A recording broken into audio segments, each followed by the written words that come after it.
The average consumer is $6,000 underwater on their car. Sometimes, let's go. I found out what the RT stands for. Repo tomorrow. Auto loan delinquencies are up, but defaults are down. How does that even happen? All right, here's another repo. Banks want to go repo these cars, but there are not enough tow truck drivers to go pick them up. All right, here's another repo we can check. Almost 2% of all auto loans are severely delinquent right now. Inside, ooh, gross, nasty. All right, let's play a game. What happened in that seat? And in the last 3 years, most people paid between 20 and 40% over of what the car was actually worth. Yeah, people get creative when parts start falling off of cars. So this Charger is $36,000, and right here, this Challenger is $38,000. And that's a setup for a negative equity disaster. They just stop paying it, and then the repo man comes picks it up, and that's how it ends up here. So right now, of all the auto loans that are out there driving around, almost 2% of them are severely delinquent, meaning that these consumers are months and months and months behind on their payments, and there is no way that they can actually get ahead or even get current on a lot of these payments. So all of these cars, they're going to get repoed. And there's no wonder why we're seeing this spike in delinquencies, this spike in the repo rates. And that's because people are severely underwater on their cars. This is the worst negative equity problem that we've ever had in the car market. On average right now, a customer that is underwater on their car is underwater by an average amount of $6,000. $6,000, just think about that. All these cars that were bought over the last few years, where consumers paid way more than the car was actually worth, that's what we're dealing with right now. So I can actually show you a good example of this right here with this Charger and this Challenger. So this Charger is $36,000, and right here, this Challenger is $38,000. Now, a year and a half ago, both of those would have a dealer markup, a market adjustment of about $10,000 is likely what you would see for one of those vehicles. And now what we're seeing in this market environment is that you can find those two similar vehicles for about 10 to 15% under MSRP. So what you have is these people that 2 years ago paid $45,000, $50,000 for these Challengers now that you can find for $35,000 or under.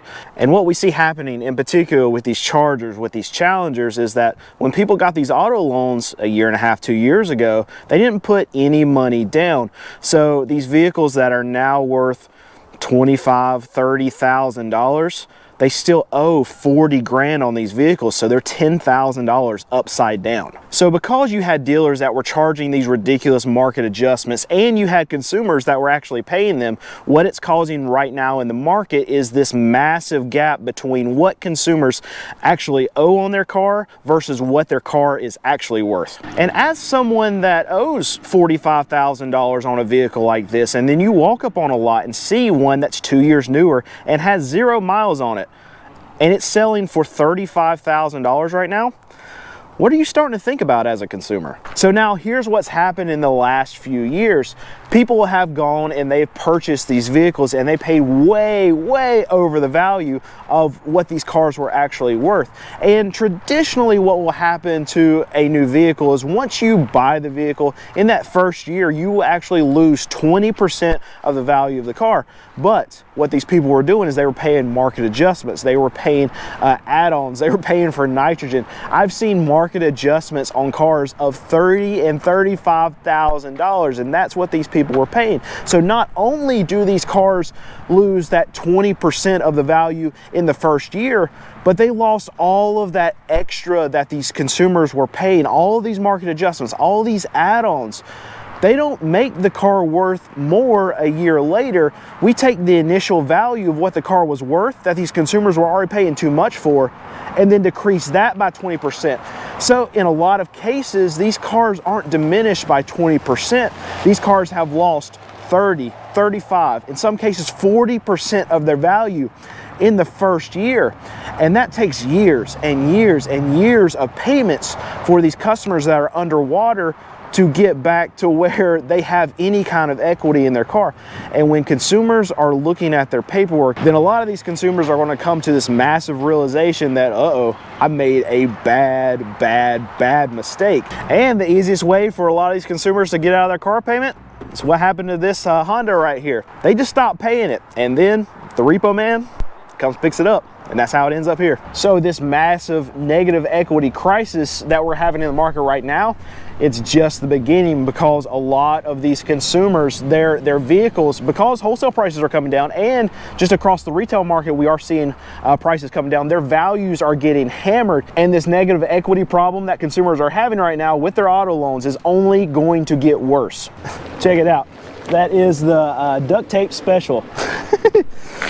Yeah, we actually see that quite a bit, where a lot of these cars, especially repos, they're pieced together with duct tape, zip ties. Oh, what else? We've seen bungee straps just holding a fender on. Yeah, people get creative when parts start falling off of cars. All right, here's another repo we can check. It's a 2013 Honda Pilot. This one's got 196,000 miles. Outside body, pretty rough. You got a bunch of stuff right here, a bunch of stuff right here, this right here, and more dinks and scrapes and stuff like that. And I just want to point this out. Oh, here we go. There's another one. And I just want to point this out about these repos that we're going through and looking at, is that repos are not going to be the answer. Even though we're having this massive spike in repos, and you might say it's going to add a ton of inventory to the used car market, a lot of the actual inventory that's being added is junk, and we still have this big deficit from us not getting trade-ins from these new car dealers, because they're not selling very well. They're not selling a lot of cars, so that means we're not getting trade-ins to these auctions. We're buying cars that are $5,000 and under, so even us, we have to pick from the cheaper cars that are going through these auctions, where the cosmetics might not be the best. But when we're going through these cars, even these repos don't even meet our standards when we have to buy at a certain price point for our consumer.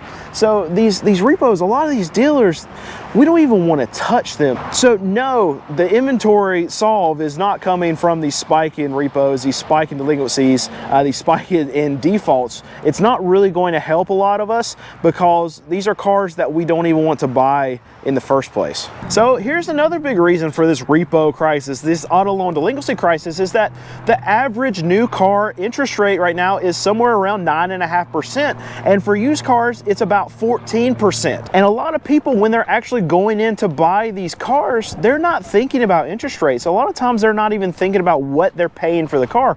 All they want to see is that, okay, the dealership, the bank is going to approve them for this loan, and they think that they can make these monthly payments. And what ends up happening as that time goes on, they start getting salty about their purchase. That new car smell kind of wears off, and they see these bills that are coming in, and they start thinking, you know what, this probably wasn't a good purchase. They'll go through their paperwork, they'll see their actual interest rate, and they're like, oh my goodness, I didn't even know it was this high. And when these consumers start figuring out, you know what, I really can't afford this payment because the interest rate's so high, then they don't want the payment anymore, and this leads to people stop paying on their cars, and they're like, you know what, I don't care what happens, I just want this car out of my possession. Come get it. All right, back to this Honda Pilot all walked away. It's 2013, 196,000 miles. All right, this Honda Pilot going out. Outside body rough, inside, ooh, gross, nasty. Seats are stained. What happened there? What is that?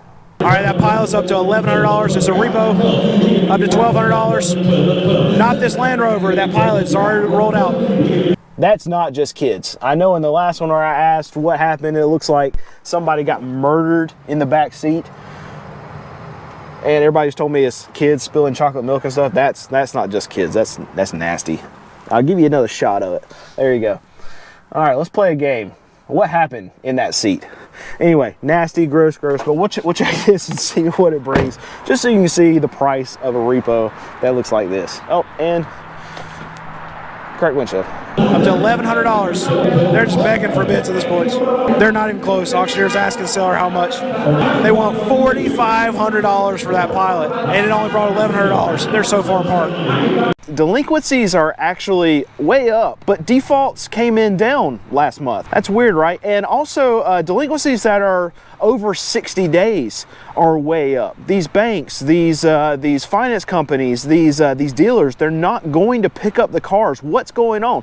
because whenever these delinquencies, when they get to a point where these banks actually deem them that, that we're just not going to get this car and we're going to go ahead and take action on it, that's when it becomes a default, and the default rates are down. So what is happening in the market is that these banks are wanting to work with these consumers a lot longer, because these banks do not want these cars back right now, because they know exactly what car dealers like me know.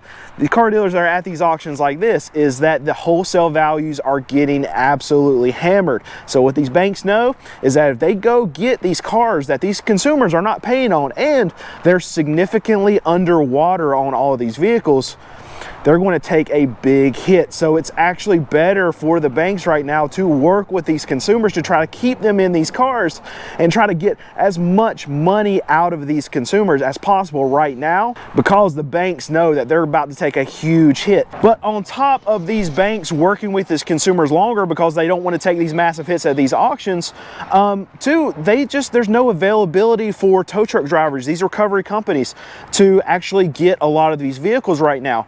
There is a massive backlog of repos that are in the system that people are driving every single day, that there are not enough repo drivers to actually go pick them up. It's so bad that you have companies, the top of mind right now, Wells Fargo and Toyota Financial, they are paying extra money to these recovery drivers right now to actually go pick up these vehicles. They want to be at the front of the line because they know the line is so long. So that's another big problem for a lot of these banks, is they know that that wholesale prices are going down and they need to get rid of these cars right this second, and they can't, because they can't go pick up the cars because there's nobody to go pick them up. All right, so this is a repo right here. It's a 2013 Ford Flex, but it's got 226,000 miles. And I get questions a lot, well, how can a car that's got 226,000 miles, how does it even have a loan on it? Why is that car getting repoed? And that's because used cars also get financed. Most people do not pay cash for cars. And that consumer probably purchased it with around 150,000 miles, but they didn't pay cash. They actually borrowed money on that car, and now 2-3 years down the road, they stop making their payments, and that dealership goes and picks it up and takes it here to dump it. And that's how repos that have 200-something thousand miles, that are 10+ years old, that's how they're actually repoed. Yes, people do finance that level of car, and yes, they do get repoed. All right, so we'll check out what a 2013 Ford Flex repo with 226,000 miles actually brings on the auction. All right, here's another repo. It's 226,000 miles. It's a Flex. The body doesn't look all that bad. It's got good tires. I'm actually surprised at the condition. But inside, seats worn as to be expected. We got some cracking. Yeah, seats are pretty bad. So this car definitely looks way better on the outside than it does on the inside. We're up at $1,900 at actually $1,800, and the auctioneer's asking for $1,900. Actually, it's better than most repos are. Powers. I don't even know why I checked that. There's no reason to check that. This is for a YouTube video. I'm not trying to check it out for me to buy it. But overall, not in great shape, but is to be expected with a repo. $1,800, and they put on a phone call. And what's really going to happen with all of these auto loans is that these consumers, they're not going to magically just start paying. They might pay a little bit more as the banks start working with them and try to get a few more payments, but ultimately these banks are going to own these cars, and when these cars get owned by the bank, they're going to send them to a place like this car auction. And when they come to this car auction, they're going to bring way less than what the consumer owes on them. Now the consumer is still on the hook for whatever the difference is from what they owe on the car versus what they're actually dumping it at these auctions for. But at the end of the day, we know that these consumers are not going to get this money back to the bank. Even if the bank goes after these consumers have no money and they have no prospects of getting money. So really, the banks are going to eat this, and they're going to take a lot of losses, and we're seeing it right here every day at these used car dealer auctions. So CarMax just released their earnings, and on their call, they actually had an interesting take on where they thought delinquencies were going to go from here. And one thing that was talked about on this call, and they didn't say it specifically, but it felt like they were leaning into it a little bit, is that they felt like there was a big pull forward in the delinquencies because of the last couple years where people were paying crazy elevated prices and lending was a lot looser than it is right now. And they feel like that pull forward is going to really go away because lending is getting tighter. So a lot of these subprime customers that were able to get loans on these Chargers, these Challengers, these all these toys, and just really across the board, that a lot of that foolish lending that was able to take place when this money was just easier to access, that's going away. And a lot of banks, a lot of financial institutions, and CarMax themselves, they're getting tighter with their lending, and that's going to make these delinquencies hopefully go down. Now it's going to depend on the economy and where we're going with that, and if people have jobs and if people are able to pay their bills. But what CarMax is citing is because prices are coming down and because lending is getting tighter, that these delinquencies should start to level out and should start to go down. And what ends up happening is these people find themselves, and what ended up happening is these people that got into these loans for these, different definition for every lending instant, airplane. They can't anymore, and because consumers paid them, finding ourselves in this, this Challenger and this Charger, this Challenger and this Charger. That's a Challenger over there. This is a Charger. There you go.